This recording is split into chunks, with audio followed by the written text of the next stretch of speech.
This is an excerpt of a recent Power Up webinar presenting the color tools in Apple Final Cut Pro 10.6. Hi, my name is Larry Jordan. In this short tutorial, I'll show how to use the comparison viewer for color correction in Final Cut. Here's a tool that I haven't played with before that I want to illustrate to you. It's called the comparison view. And here's our challenge. Let's just hide the scopes. The challenge is, as I look at this first shot and play it, here's our train, and notice how the gravel is brown, there's good energy, we've got rich colors here. Let's just travel forward to our next shot. It's kind of green, it's kind of not, doesn't have the same level of energy, it needs some help. So how can I do that? And the answer is with a tool called the comparison view. So I'm going to go up to the window menu, go down to Show in Workspace, and add the comparison view. Keyboard shortcut is Control-Command-6. This displays a second window. By the way, to enlarge the viewer, I'd simply type Shift-Z to make it larger. Look at the difference in color of the ballast, the gravel here.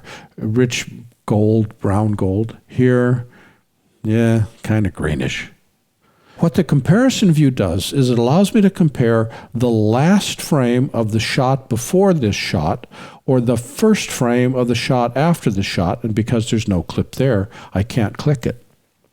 The problem is, I really don't want to just see the ballast. I'd like to be able to see the engine. And if I go back here to see the engine, when I go back to comparison view, the engine disappears.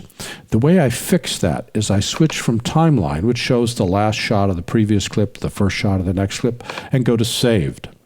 Now I'll go to the shot that I like, this one right here, and notice the save frame, click it. It now captures a still frame of that edit. If I go to the frame browser, I can collect up to 30 different still frames that I can use during my project to compare from one scene to the next. So let's say that I go back to the same haunted mansion in the horror film I'm putting together. I can have the haunted mansion exterior captured here, and that way every time I cut to it, I can make sure that the exteriors match. Click Close. So now when I look at saved, I'm looking at whatever saved still frame is there. Go back to here. Yep, definitely not the same. So let's just take some, there's no, the highlights are fine, the shadows are fine, the color is off.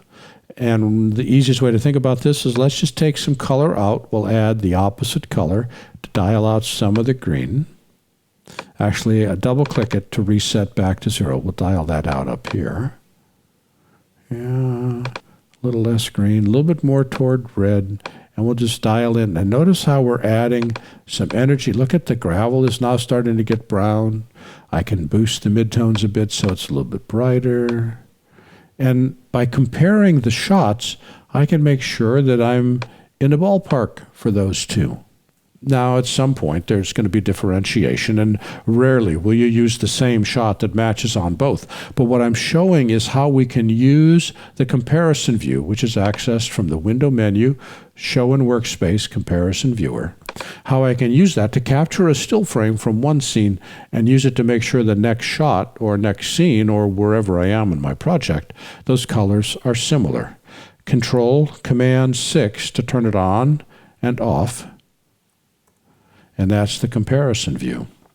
This was an excerpt of a recent Power Up webinar presenting the color tools in Apple Final Cut Pro 10.6. For the complete version of this online training, please visit my store at larryjordan.com/store and look for Webinar 331. By the way, when you need to stretch your training dollars, membership in our video training library saves you money and time. You can access all our videos for a low monthly price of only $19.99. That's almost 2,000 movies, hundreds of hours on a wide variety of subjects. Plus, premium members can download practice media and projects.